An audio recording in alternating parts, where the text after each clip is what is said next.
Ladies and gentleman السلام علیکم، میں ہوں سبتے اسنین۔ آج کے ولاگ میں ہم بات کریں گے غیرت کی۔ غیرت ہے بڑی چیز جہان تگو دو میں، پہناتی ہے درویش کو تاج سرے دارا، پہناتی ہے درویش کو تاج سرے دارا۔ یہ علامہ اقبال نے بہت پہلے کہہ دیا تھا کہ درویش کو تاج سردارا جو پہناتی ہے نا، وہ غیرت ہی ہے۔ آج ہم نے بات تو ویسے کرنی ہے جو ہمارے میڈیکل کے طالب علم کرغزستان میں جو کہ مس ٹریٹ ہوئے ہیں، بیچاروں نے وہاں پہ مار کھائی اور واپس پاکستان آ رہے ہیں، اور جو وہاں پر ہیں وہ بہت زیادہ دہشت اور خوف کے اندر اپنی زندگی گزار رہے ہیں، انسرٹینٹی کا وہ شکار ہیں۔ لیکن اس سے پہلے میں آپ کو غلام قادر روہیلا کی ایک سٹوری سنانا چاہوں گا۔ غلام قادر روہیلا سٹوری تو نہیں ہے، حقیقت ہے۔ 1789 میں اس شخص نے، افغان یہ تھا، اور اس نے حملہ کیا دلی پہ۔ اس نے وہاں پہ دلی شہر پہ قبضہ کر لیا، اور اس کے بعد وہاں پہ جو ایمپرر تھا، بادشاہ جو تھے، اس کو اندھا کر دیا، مار دیا۔ اس کی بیویوں کو، اس کی ماں کو، اس کی بہنوں کو ناچنے کا حکم دیا۔ جب وہ ناچ رہی تھیں، ان کے سامنے خنجر رکھ کے جھوٹ موٹ کا سو گیا، اور پھر اٹھا اور اس نے کہا میرا تو یہ سونا جو تھا ایک تکلف اور بناوٹ کے تحت تھا، میں تو یہ دیکھ رہا تھا کہ اگر تم میں کوئی غیرت باقی ہے، کوئی حمیت باقی ہے تمہارے گھر کے اندر، تو یہ تم اٹھاتی خنجر اور میرے سر میں مجھے مارنے کی کوشش تو کرتی۔ تو پھر علامہ اقبال نے اس پورے قصے کو ایک شعر میں سمویا: مگر یہ راز آخر کھل گیا سارے زمانے پر، مگر یہ راز آخر کھل گیا سارے زمانے پر، حمیت نام ہے جس کا گئی تیمور کے گھر سے، حمیت نام ہے جس کا گئی تیمور کے گھر سے۔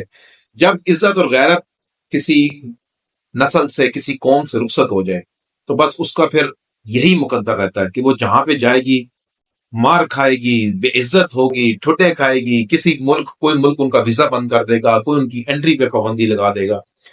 آنکھیں کھولنی ہے ہمیں ہمارے پرائیویٹ سیکٹر نے، ہمارے پبلک سیکٹر میں۔ پبلک اور پرائیویٹ سیکٹر کی پارٹنرشپ ہوگی، وہ اپنی آنکھیں کھولیں، میڈیکل کالجز کی، انجینئرنگ یونیورسٹیز کی تعداد کو بڑھائیں۔ آپ جتنے ڈاکٹرز، جتنے انجینئرز پیدا کریں گے، آپ ان کو دنیا کے اندر ایکسپورٹ کر سکتے ہیں۔ اپنے کالجز کو اچھی طرح آرگنائز کریں۔ ان کرغزستان میں جتنے بھی کالجز بنے ہوئے ہیں، پاکستان میڈیکل ایسوسی ایشن نے سوائے 2-3 کے علاوہ باقی سب کو بلیک لسٹ کیا، اور جو بچے یہاں پڑھنے جاتے ہیں ان کا کوئی مستقبل ہی نہیں ہے۔ اب یہ سب غریب ماں باپ کے بچے ہیں جو پیٹ کاٹ کے اپنے بچوں کو وہاں بھیجتے ہیں، کسی امیر کا بچہ اس میں شامل نہیں ہے۔ اب وہ ہماری اس مجبوری سے فائدہ اٹھاتے ہیں، ان کو ہم پیسہ دیتے ہیں۔ اس ملک کو لینڈ لاک کنٹری ہے کرغزستان، کوئی بندرگاہ نہیں ہے، یہ کالجز کے ذریعے یہ پیسہ کما رہے ہیں، اس کے باوجود ہمارے بچوں کو مس ٹریٹ کیا جاتا ہے۔ یہ پہلا واقعہ نہیں ہے، اس سے پہلے بھی کئی واقعات ہو چکے ہیں۔